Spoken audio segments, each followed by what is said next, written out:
Hello and welcome to Loving Me, Myself, and Life with me, Jody Misiak. And today I'm super excited because today marks the very first episode of a new mini-series called Empowered to Thrive, a journey to loving yourself and life. Now, if you've ever felt like you're giving so much to everyone else, but leaving yourself on the back burner, or if the idea of self-love feels more like a luxury than a necessity, then this episode is for you. Today, let's start with the foundation of empowerment. What is it? Self-love. And not just the fluffy, cliche version you might see on inspirational mugs or Instagram posts, but the real transformation kind of self-love that makes you unstoppable and very lovable to yourself and others. So get cozy, grab your favorite drink, take a deep breath, and let's dive in. So first I want to start with a question. What does self-love mean to you? For some, it might mean taking a bubble bath or treating yourself to a nice meal. For others, it might be setting aside time to rest or say no to something that doesn't feel right. Well, these are all great examples. Self-love goes much deeper than that. At its core, self-love is about recognizing your worth and treating yourself with the same kindness, respect, and care that you would so easily extend to others. It's being your own biggest cheerleader even when life gets messy. But here's the thing. Self-love isn't just about feeling good all the time. It's also about doing the work, like setting boundaries, forgiving yourself for past mistakes, and unlearning toxic beliefs that no longer serve you. And let's be real. Society doesn't always make this easy. We're often conditioned to believe that loving ourselves is selfish or that we're only worthy if we meet certain standards, whether it's looking a certain way, achieving certain goals, or consistently putting others first. But let me tell you something. None of that is true. Your worth isn't conditional. You are worthy of love, your own love, simply because you exist. You are already amazing as you are. As women, we're often taught, whether directly or indirectly, maybe just watching the women in our lives, that our values lie in how much we can do for others. We're praised for being selfless, giving and accommodating, but rarely for putting ourselves first. Sound familiar? I know for me growing up, I watched my mom work full-time, raise 4 children. Well, once I got old enough, I started helping. But the thing is, raising 4 children, working full-time. And I remember her always feeling so good when somebody called her super mom. And I thought that's what I wanted to be, was a super mom, because that's what I saw. And once I unpacked all that as an adult, I realized that I don't need to be a super mom, because super mom means super unhuman, really. It's because you're not putting yourself first. And I really now know it's about asking for help and really finding yourself and coming from that authentic place. Because I really watched my mom burn herself out. So just think about for a moment, how often are we told things like, don't be too loud, don't be too ambitious, or don't take too much space. These messages may not be as common today as they used to be, but they're still there, quietly shaping how we see ourselves and our place in the world. Now, I'm really, really grateful that things are changing and shifting for every woman out there, every person out there, taking a stand for themselves, taking one step closer to loving themselves more, to embracing their authenticity. Everything slowly starts changing. But if you were brought up with women in your lives being told, don't be too loud, don't be too ambitious. In fact, women years ago, I think it was about 50 years now, couldn't even get a mortgage. It wasn't that long ago that women didn't have the same rights as men. I feel like we're still not quite equals, but we're so much closer than we used to be. But every day you take that time, that step to love yourself and really show up as you. It is one more step closer to empowerment for women and just life in general. Now, there's this pressure of perfection. I felt it myself a lot.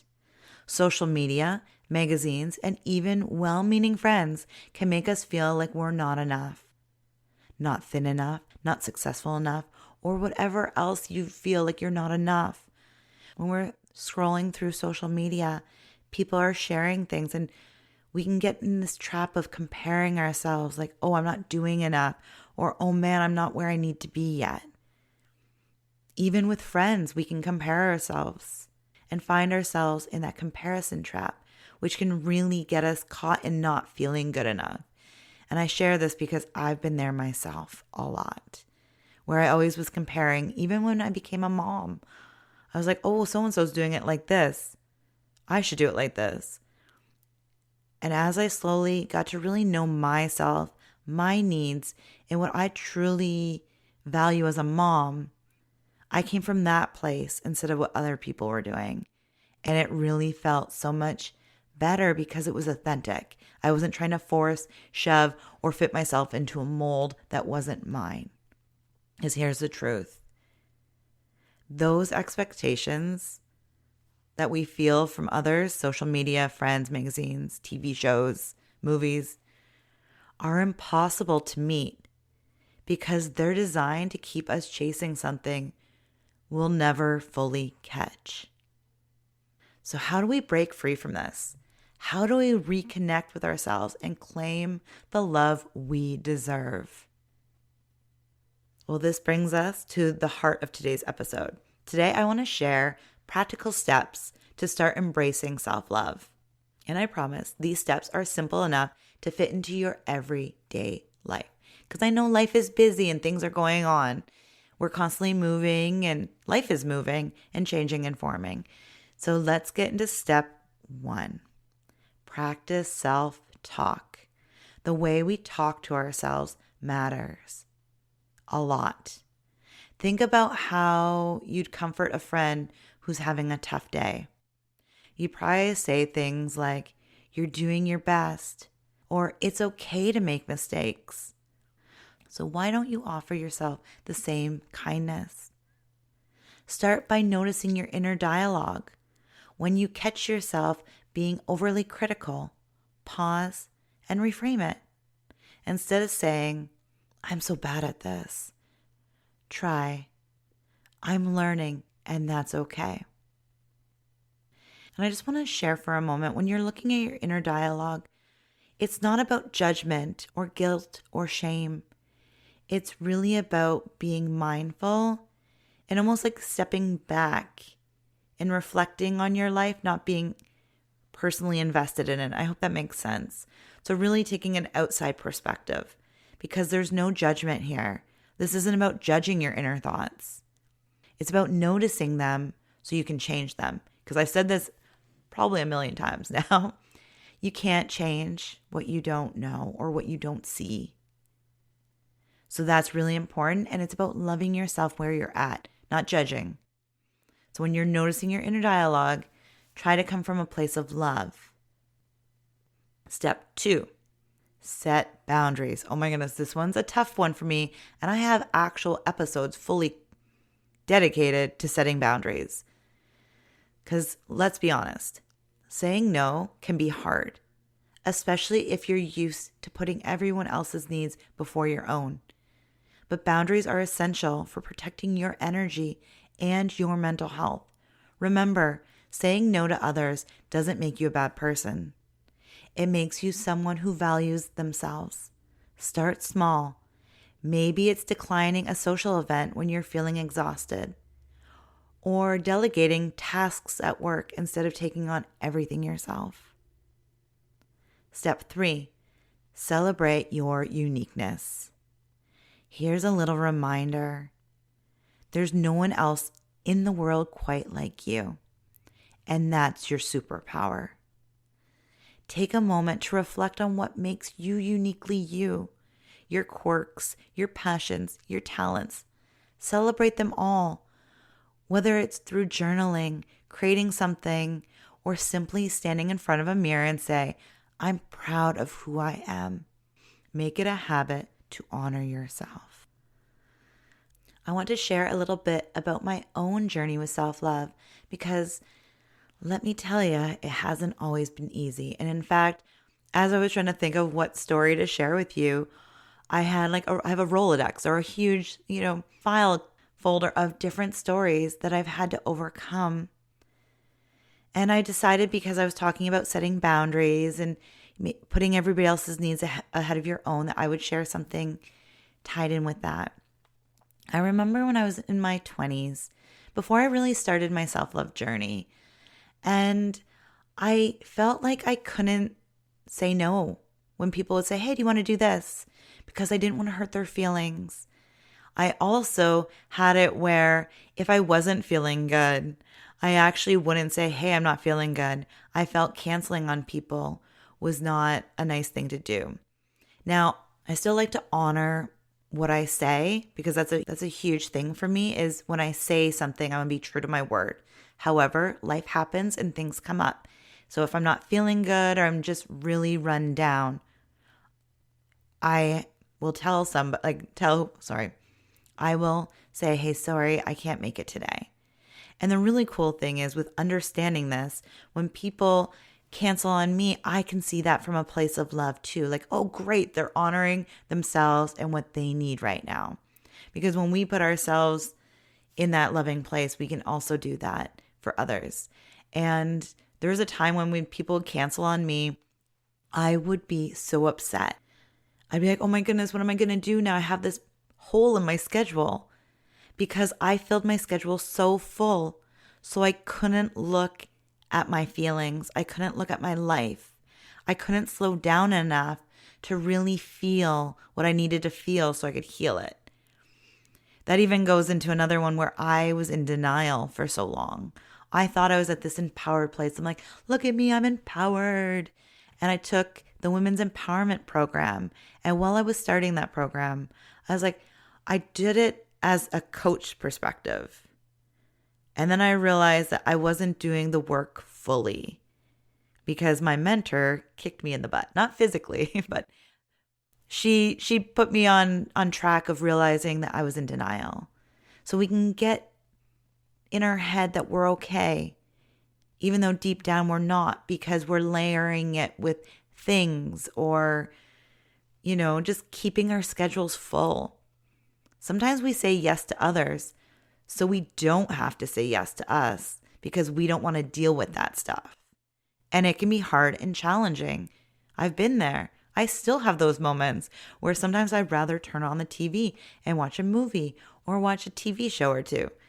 It's so much easier than doing the work. And I get that. I really, really do because I'm there. I'm living it every single day. And at the same time, I've also been in all those other steps and stages as well. I've also had the privilege of speaking with so many incredible women who have shared their own journeys. What is one thing they all had in common? Their empowerment didn't come from outside validation. It came from within. It came from learning to love themselves, flaws and all. Because we all have things that we might see as flaws, but there really are unique amazingness that only we have. So here's the big takeaway from today's episode. Empowerment begins with loving yourself unconditionally.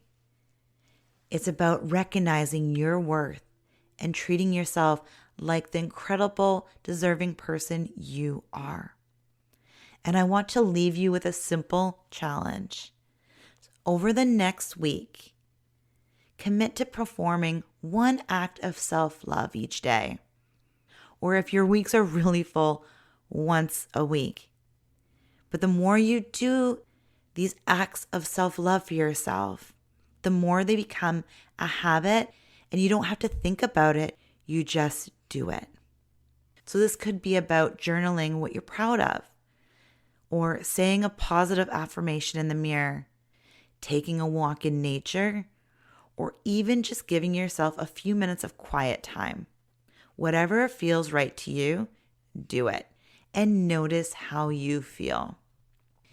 Thank you so much for tuning into the first episode of Empowered to Thrive mini-series. This is a 5-part mini-series. Remember, this is just the beginning of our journey to loving yourself and your life. If you've enjoyed this episode today, I'd love you to share it with your friends, maybe someone who needs a little extra love and encouragement. And don't forget to subscribe so you don't miss the next episode, where we'll dive even deeper into reclaiming your power. We're going to talk about overcoming roadblocks, focusing on fear, doubt, and challenges. Until next time, be kind to yourself, celebrate who you are, and remember, you are worthy of love just as you are. And if you need more resources, inspiration, please visit my website, jodymisiak.com. I have a bunch of free self-love tools there for you. Take care. Until next time, have a beautiful, beautiful day. Bye for now.